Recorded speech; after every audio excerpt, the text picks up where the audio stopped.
Stand by for an urgent weather message. The National Weather Service in Tillamook has issued a flash flood warning for northwestern Polk County in northwestern Oregon, southwestern Yamhill County in northwestern Oregon, north central Lincoln County in western Oregon, southeastern Tillamook County in northwestern Oregon, until 1:45 a.m. Pacific Daylight Time.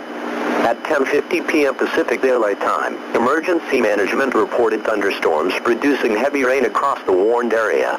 Up to 2 inches of rain have already fallen. Flash flooding is ongoing or expected to begin shortly.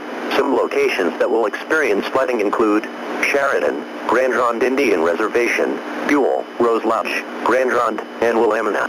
Turnaround, don't drown when encountering flooded roads. Most flood deaths occur in vehicles. Move to higher ground now. Act quickly to protect your life. To report severe weather such as lightning, hail, flood-related situations, and down trees, call the National Weather Service in Tillamook. To get our number, you can do so by going on our website at www.weather.gov/TMR or on our Facebook page at NWS/.